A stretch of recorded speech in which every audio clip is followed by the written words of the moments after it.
باشا والله العظيم يا باشا ماليش دعوه يا باشا، يا باشا اقسم بالله العظيم ما جيت عنده يا باشا. اخرس يا رحمة، انت تيجي عن نفسك في جريمة مخدرات، انت في جريمة قتل.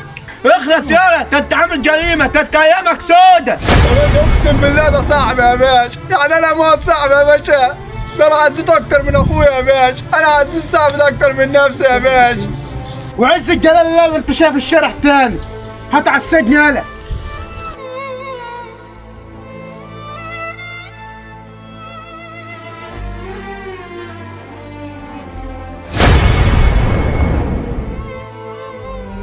بس احنا طلعنا بمصلحة حلوة يا زميلي.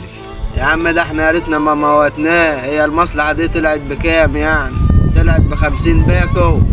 يا عم قول يا رب، بس هنراجع على حالنا برضه بال50 باكو دول. انت 25 وانا 25 ونظبط على حال. يلا زي ما ترسى عادي. اديني حكيت لك قصتي كلها، احكي لي انت بقى قصتك. ازاي ده ما تقلبش المواجع؟ احكي لي بس. انا احكي لك قصتي. كنت متصاحب على واحد عزيته اكتر من اخويا، تمام. تبع ناس وصعب على ناس ماشيه في سكه حرام. كمل.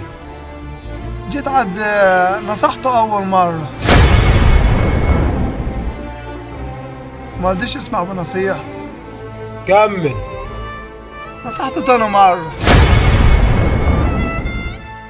انه قدامه ورمى في وش الفلوس، بيظن الشخص ده عزيته اكتر من نفسي. على التالتة. النصيحة التالتة، النصيحة التالتة دي هي اللي ملحقت وشي فيها،